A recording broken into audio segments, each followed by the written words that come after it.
Good evening. Just days ago, the San Francisco PD swooped down on a group of guys they wanted real bad.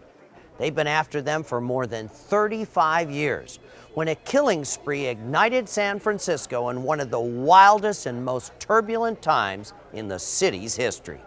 It's been 35 years in the making. This moment caught on tape by America's Most Wanted. Hey, Richard, are you a cop killer? This former radical and San Francisco city janitor now under arrest for conspiracy to kill a San Francisco cop. The story goes back to San Francisco in the late 1960s. The center of anti-war protesters and those fighting for civil rights. The establishment, especially cops, were considered the enemy. We had a sergeant who was killed by a pipe bomb that was lodged outside the station. And that was the first we saw that there is real violence and terrorism that was pointed towards police officers. And it wouldn't be the last. 5 officers were murdered in a 20-month period. They were even targeted while paying their respects to a fallen officer when a bomb went off before his funeral. This was anarchy. This was really the first of guerrilla warfare that we started seeing in San Francisco. The whole black nation has to be put together as a black army. A group claiming responsibility for some of this escalating violence was the BLA, the Black Liberation Army. The Black Liberation Army was a faction of persons in the Black Panther Party. Robert Smith, a professor at San Francisco State, has written a number of books on African American politics. The Black Liberation Army, in its writings, began to argue that you needed to begin an immediate attack using force and violence to bring down the American system. Kill the damn cop! Kill the damn cop! The center of the BLA's revolutionary strategy was to assassinate as many police officers as possible.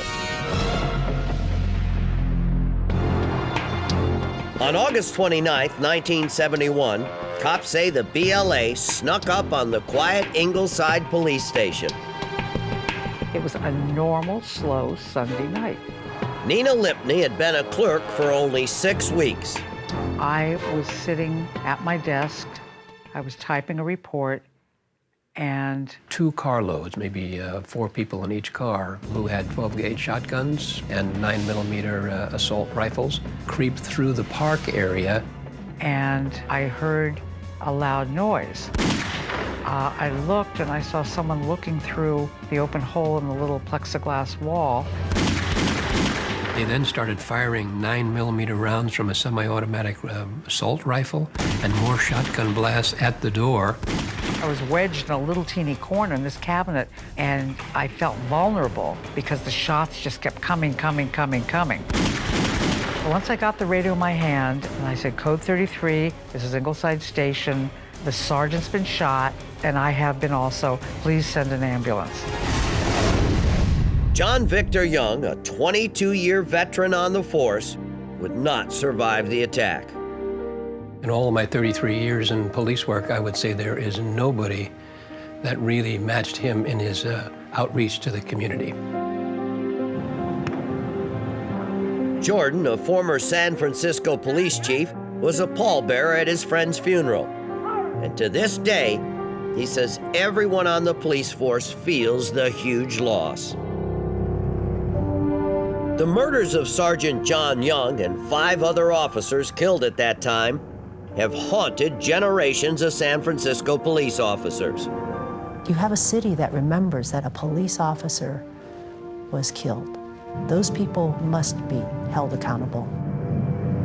Chief Tony, how are you? San Francisco Police Chief Heather Fong has made it her mission to bring those responsible to justice. And now this week, more than 3 decades later, police around the country swooped in, rousted them out of bed, and picked up 8 former members of the Black Liberation Army. 3 in New York, 2 in Los Angeles, 2 in San Francisco, and 1 in Florida. Henry Watson Jones is the oldest at 71, a part-time real estate appraiser.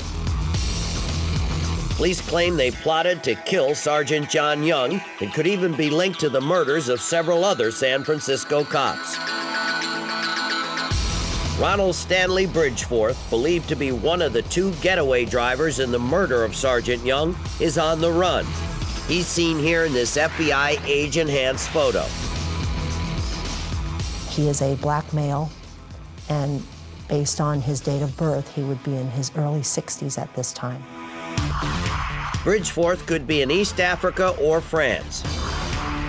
And cops would also like to talk to the unknown white female who entered Ingleside Station just minutes before the assault. Her reason for being in the station was to make a police report, but we don't know if she may have seen something.